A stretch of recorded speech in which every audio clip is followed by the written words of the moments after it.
Todos pertenecemos a algo, familia, iglesia o sociedad. Pero quien dicta qué hacer o cómo hacerlo en medio de estos grupos es algo que trasciende: el Evangelio. A través de él podremos vivir extendiendo nuestra mano al necesitado, escuchando al cargado y abrazando al vulnerable. Y de eso hablamos aquí, en conversaciones cotidianas que apuntan a la esperanza eterna. Bienvenidos a otra edición de Religión Pura, el podcast de Alianza Cristiana para los Huérfanos. Hola, ¿cómo están? Mi nombre es Aisha y estoy bien contenta, agradecida que estamos otra vez con David aquí en Luisiana. Aquí estamos grabando episodios de podcast por la gracia de Dios y gracias por ustedes por acompañarnos nuevamente. Siempre nos motiva mucho escuchar sus mensajes y leer lo que están aprendiendo junto a nosotros. Así que gracias desde esta plataforma. Parte de lo lindo y muy enriquecedor cuando tenemos reuniones presenciales como la cumbre es escuchar historias de lo que ha sido todo el movimiento que Dios nos ha permitido tener por medio de estas grabaciones, de las redes y luego la cumbre. La cumbre que hemos llevado a cabo en varios países ya, gracias a Dios, que por cierto el 2025 será en Ciudad de Guatemala. Una de las historias, podemos hablar de varias historias que nos han encantado como fruto que Dios nos ha permitido ver de la cumbre. Ahora que estuvimos en Costa Rica, una pareja que de verdad, yo creo que nos venimos amándolos, ¿verdad?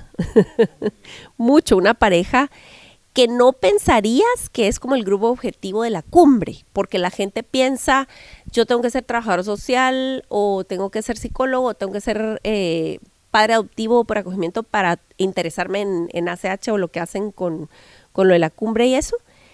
Pero es una grata sorpresa cuando ves gente de todas las etapas de la vida siendo impactados por el contenido que Dios nos permite compartir. Y esta pareja de personas que están en sus 60s, ¿verdad?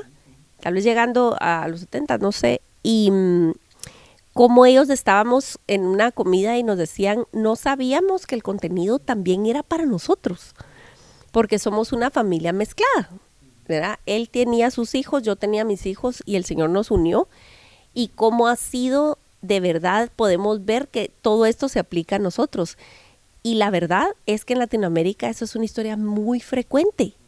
Que te crió tu tía, que te crió tu abuelita, que porque tu mamá era sola, entonces la familia alrededor formó una parte muy importante de tu crianza. Y a veces el reconocer que, hey, aquí hay elementos de conceptos de adopción y acogimiento que no pensarías. Y yo no soy fan tanto de poner etiquetas y de categorizar de esa manera, pero hay cierta utilidad en reconocer que hay retos y hay situaciones en los cuales viene bien nombrar. Sí, yo creo que al ampliarlo un poco, como cuando consideramos adopción, que sucede muchas veces por un padrastro, una madrastra, o sea, esa es una adopción cuando se hace como, ¿verdad?, de la forma correcta. Entonces hay muchos también como retos implícitos en ese proceso también de adopción, ¿verdad? Y es más complejo de ciertas maneras, ¿verdad? Porque se tiene que integrar de una forma diferente y hay otras relaciones que anteceden, ¿verdad? Pero tampoco hay una ambigüedad sobre la familia biológica, o sea, son diferentes escenarios, ¿verdad? Pero yo creo que es muy importante como que lo reconozcamos y qué bueno que ellos, aunque no haya sido como que la población target, se sintieron identificados, vistos, equipados para poder vivir mejor. Sí, un ejemplo así puntual es que ella nos compartía que cuando, bueno, se casaron y eso, regresaron de la luna de miel, y que estos son hijos, entiendo yo, eran adolescentes tardíos, jóvenes adultos. Y que el gesto, digamos, de los hijos de él, que por cierto él era un viudo, fue esconder la foto de la mamá. Y entonces esta esposa, ¿verdad? Nueva esposa, saca la foto y la pone y le dice, la historia de ustedes incluye a tu mamá. Siempre va a ser parte de nuestra historia. Y dejó la foto de la mamá que ya no estaba, ¿verdad? En la casa. Y el esposo fue el que nos dijo, ese día se rompió mucho, ¿verdad? Y entablaron una relación muy cercana. Estos hijos con esta señora, y de veras, es una cosa hermosísima, porque vos decís, puede ser un gesto pequeño aparentemente, pero señaló tanto, ¿verdad? Y por supuesto que cada caso, lo difícil de hablar de estos temas es que cada caso es tan particular que no vamos a poder cortar con machete, como decimos en Guatemala. Claro. Sí, no, es cierto. O sea, cada situación es diferente, pero ahí yo creo que se lo dije yo a ella. O sea, ahí comprobaste delante de los hijos que tú no estabas buscando reemplazar a alguien. Yo creo que ese es un tema tan importante, que nuestro trabajo no es reemplazar a nadie. Incluso en la adopción, o sea, tú no estás buscando reemplazar a la mamá biológica. Te conviertes en la mamá adoptiva y en el corazón hay espacio para ambas. Sí, ese carril, no te cambias, no sos o sea, no es intercambiable, ¿verdad? Y eso creo que cuesta mucho.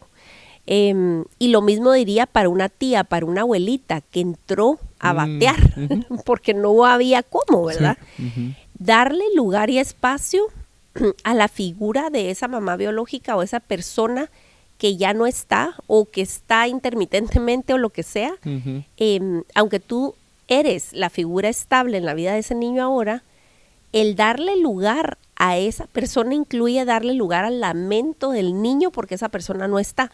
Aún en los casos donde hay situaciones complicadas, donde el niño está necesitando protección de esa persona. Exacto. O sea, permitir que el niño lamente que esa mamá o ese papá no son funcionales. Totalmente. Es importante. Es importante, sí. Y de verdad es que hay espacio para cada uno de esos roles en las vidas. Yo recuerdo cuando trabajaba en el hogar de protección. Y recuerdo que estaba yo en la oficina de la directora y ella tenía una vista que se podía ver la cancha donde se juega. Y yo le decía, es que me frustra porque lo que necesitan ellos son papás. Y eso es lo que nosotros no podemos ser. Pero recuerdo que uno de los chicos que yo estaba cuidando me mandó una carta y dijo, gracias David, porque has sido como un gran amigo, un hermano mayor, y has sido como un papá para mí. Y recuerdo que se lo dije yo a la directora, es que de verdad yo creo que esa es la meta, ser como un papá. Yo no estoy buscando ser su papá y sé que no puedo hacerlo. No podría, o sea, no puedo adoptar a todos, ¿verdad? Pero mi rol es válido. Y aunque no...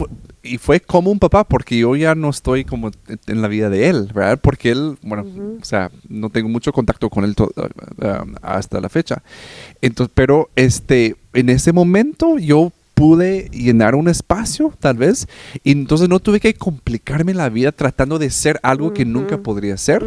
Podría yo descansar en el hecho, en el rol que Dios sí me había dado, ¿verdad? Entonces también como que independientemente del lugar donde Dios te tenga, que puedas hoy descansar, este es el rol que Dios me ha delegado. Y eso es suficiente. Ay, sí. Fíjate que en el acto de graduación de mi hija que se graduó a finales del 2024, me senté a la par de una señora mientras esperábamos que empezara todo, ¿verdad? Antes tuvimos como fotos familiares y la señora bien guapa, ¿verdad? Es una abuelita, bien entrada en años y bien guapa. Y le digo, ay, que ella se acercó a hablarme, ¿verdad? Bien amable y eso. Y le digo, ay, qué guapa se mira y que no sé qué. Ay, sí, mire, yo la verdad es que yo le pedí a la directora permiso de entrar a la foto familiar. Y me empieza a contar, porque mi hijo falleció, me dijo, cuando la niña tenía X, no sé cuántos años, y la nuera se fue a vivir con ella para poder trabajar y que la abuelita cuidara a la niña.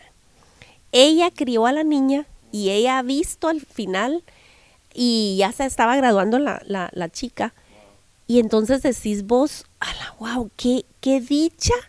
No hubo papeleo de por medio, no hubo una adopción formal, pero Dios usó a esta abuelita y en nuestros países eso es tan común y es una figura muy importante.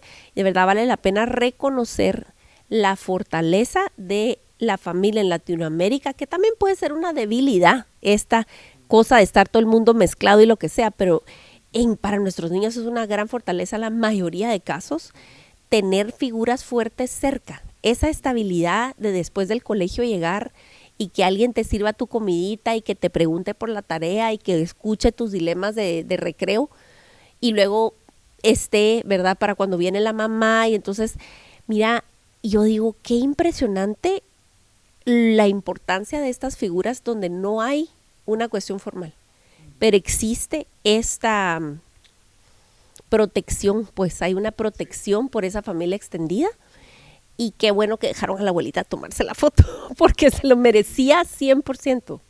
100%. Sí, es como reconocer lo que es la realidad, ¿verdad? Entonces, de verdad yo espero que si tú eres esa abuelita o una tía o algo que estás en un papel que tal vez normalmente no te corresponde, pero si Dios te ha puesto ahí, ¿verdad? Que puedes sentir la certeza que si Dios te tiene, también te equipa y te capacita, te empodera para poder amar bien en el lugar donde tú estás y no sentir de menos, ¿verdad? Porque yo creo que es una tendencia como que, bueno, pero no soy la mamá o nunca podría reemplazar, y gracias a Dios, Dios no pone sobre tu plato reemplazar a nadie. Eso nunca es parte de la ecuación, ¿verdad? No. Me pongo a pensar en cuántas historias han cambiado porque papás que han apoyado a su hija adolescente con un embarazo no deseado, ¿verdad? Y cómo los abuelos son la figura paterna para esos chicos, ¿verdad? Viene a ser tan importante, incluso la mayoría de casos el papá, el abuelo, es el que apoya incluso económicamente, ¿verdad? Entonces, son factores que determinan un cambio de curso para la vida de muchos niños. El cuidado de la familia alrededor. En inglés tiene un nombre, en español no sé si existe un término, porque yo fui a un retiro de mamás adoptivas en Estados Unidos en febrero del 2024 y me asombró porque tenían un montón de pulseritas y entonces podías escoger cuál era tu caso, ¿verdad? Si era domestic adoption, o adopción como nacional, ¿verdad? O doméstica. Tal cosa, como diferentes, o acogimiento temporal. Y había una que era kinship care. Le están dando un lugar dentro de todo esto y tiene toda razón. Yo hasta ahí me puse a pensar, Latinoamérica está llena de ese tipo de cuidado, gracias a Dios, donde es un cuidado extendido por los mismos círculos que rodean a las familias vulnerables, ¿verdad? A las familias de niños que están en posiciones vulnerables, y eso me parece hermoso a mí. Sí, y la palabra kin, o sea, en inglés, en español sería como pariente, ¿verdad? Ajá. Entonces sería como cuidado por parientes, que no necesariamente es la familia nuclear, ¿verdad? Correcto. Que puede ser, sí, mencionamos los abuelos, los tíos, primos incluso, ¿verdad? Que sí, como decía Aisha, es muy común en Latinoamérica, ¿verdad? Que se tiene algún tipo, o que viene, por ejemplo, la prima a vivir una temporada con la familia, ¿verdad? Que se hace ese tipo de cosas, pero de verlo como una forma, como siempre, ¿verdad? Es una manera en que podemos amar a nuestro prójimo, ¿verdad? Y es la forma que Dios nos está dando para hacerlo. Entonces, aunque no seamos papás por la biología, sí tenemos esta posibilidad de hacerlo con excelencia, con entrega y no menospreciarlo, ¿verdad? Ay, sí, mira, cuántos casos de personas que miran situaciones bien complicadas con hermanas, con cuñas, con qué sé yo, y saben que el niño está sufriendo, la niña o los hermanitos están sufriendo, y dicen hasta qué punto me involucro, hasta qué punto me hago cargo, porque quizás, miren, lo más complicado de esto es que tenés a la persona, o sea, es parte de la familia. Entonces, es bien complicado, porque hasta qué punto habilitas, por ejemplo, una adicción o una cuestión, un cuadro de irresponsabilidad y de cuestiones bien complicadas, hasta qué punto, y muchas veces no es tan simple como, bueno, que se venga a vivir conmigo. ¿Cómo le haces con el colegio? ¿Cómo le haces? Tal vez te puedes hacer cargo, pero vienen muchas capas de complicación en esos escenarios. ¿Qué le dirías vos a una pareja que viene contigo y dice, mira, nosotros tenemos una fulana, hermana, prima, lo que sea, está perdida en el alcoholismo o las drogas o lo que sea, o tiene un novio violento, lo que sea? y nosotros estamos considerando pedir la custodia de la niña o el niño. ¿Qué puntos clave pensarías tú que tienen que revisar para ver si entran o no a ese lío? Porque es un lío. Claro, claro que sí. Sí, que incluso podría ser legal, ¿verdad? Yo creo que hay que comenzar con lo que Dios te ha dado. Dios no te ha dado esa responsabilidad, está sobre la mesa, pero ¿cuál es la responsabilidad principal que hoy sí tienes? Si tienes más hijos, tienes que priorizar su bienestar. Tienes que priorizar su protección. Si esta otra persona va a representar una amenaza para ellos, yo diría no. Dios, bueno, no sé, no soy Dios, ¿verdad? O sea, Dios puede hacer lo que Él quiera con quien quiera. Pero mi recomendación sería no poner en peligro a las personas que están bajo tu cargo por alguien que estás incorporando a tu cuidado. ¿Verdad? Aunque siempre hay ciertos riesgos, porque nunca podríamos vivir en un mundo perfecto donde, bueno, nadie que es un riesgo va a interactuar con mis hijos. Pero es una cosa... tener contacto con una persona y que esa persona duerma a la par, en la habitación a la par. Entonces, mi mente va ahí. O sea, yo tengo que proteger lo que es mi responsabilidad. ¿Verdad? O sea, pensando en mis casos, que serían... en mi caso, perdón, no mis casos, eso no tengo. Pero en mi caso, si estuviera pensando hacer algo así, si acogemos una persona, bueno, y de hecho nosotros vivimos eso, pero la prioridad es y ha sido el bienestar integral de mis hijas, ¿verdad? Y eso va a requerir, para mantener ese estándar de bienestar integral, va a requerir mucho de mí, pero si yo también veo que yo no puedo cumplir con todo esto, tal vez yo no soy la persona indicada para la necesidad que esta otra persona tiene. Claro. Y yo, bueno, de hecho te pregunto porque me ha pasado ya en varias ocasiones puntualmente que gente se me acerca a decir eso. O sea, estoy viendo tal persona, tal otra en mi familia y yo considero que los niños están en peligro. Antes de actuar como por impulso, porque el impulso es proteger al niño y removerlo del lugar, tienes que orar por la persona y acercarte con los recursos para ver cómo podías beneficiar a ese cuidador que está en peligro. Si es una cuestión ya como de adicción, es una cuestión complicada que no deberías tú intentarlo. No, niños no traten esto en casa, como dicen los magos, ¿verdad? Cuando hacen un truco, ¿verdad? Hay cuestiones que nos quedan como muy grandes, pero otra vez tu pregunta, ¿qué tenés a la mano a hacer? A veces pensamos que es una cuestión súper radical. Cuando, por ejemplo, lo que necesita esa mamá es más apoyo en la logística de la rutina del día y solo está agotada y no sabe qué hacer sola, porque es una mamá sola que está viendo cómo saca adelante a los dos niñitos. ¿Cómo puedo aliviar esa carga? O la que más ayuda a esa mamá que está al borde del desquiciamiento, ¿cómo ayudo a la persona que la fortalece a ella? Ese es un caso cercano mío. Ya sé, esa abuela necesita apoyo emocional y apoyo psicológico. Voy a enfocarme en la abuela, porque ella es un factor para estabilizar a esa mamá y a esa nena. Entonces, a veces ni siquiera es una intervención tan directa para poder proveer un poco más de estabilidad y protección para los chiquitos. Sí, y es importante entender ahí, es lo que estás describiendo, es que la familia funciona como un sistema. Y para generar influencia en el sistema tienes que empezar con una pieza, y los que son terapeutas familiares sabrán esto, que tienes que empezar con la pieza que está más abierta, o sea, la pieza que está más dispuesta a recibir la ayuda. Porque queremos empezar con la pieza más débil o la pieza del más sistema peligrosa o más... Exacto, pero tenemos que empezar con la pieza más dispuesta. La disponible. Claro, dispuesta, disponible. Sí. Solo estoy dando sinónimos para enfatizar. Claro. No, pero sí, entonces yo creo que en ese sentido estás muy bien. Y la pregunta es, ¿qué necesita esta persona?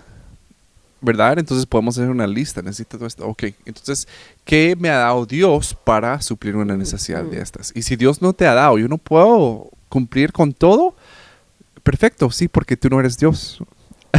Y Dios no te ha dado algo porque no te está llamando a suplir una necesidad con algo que no te ha dado, ¿verdad? Entonces, Pues todo esto para decir que tenemos que tener nuestras prioridades, ¿verdad? En orden.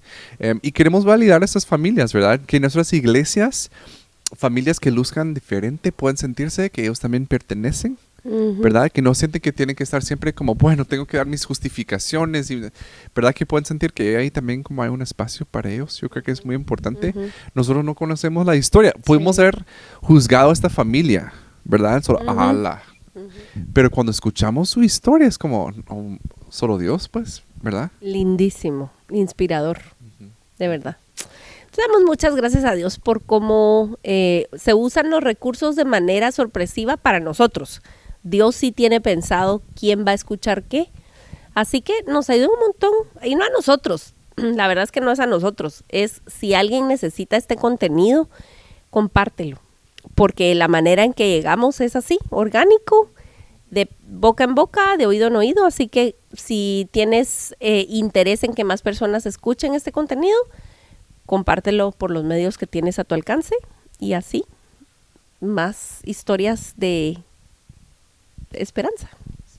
Así es que muchas gracias por estar con nosotros en otra edición de Religión Pura. Y nos veremos aquí la próxima vez. La religión pura y sin mancha delante de nuestro Dios y Padre es esta: visitar a los huérfanos y a las viudas en sus aflicciones y guardarse sin mancha del mundo. Gracias por acompañarnos en otro episodio de Religión Pura. Síguenos en nuestras redes como Alianza Cristiana para los Huérfanos.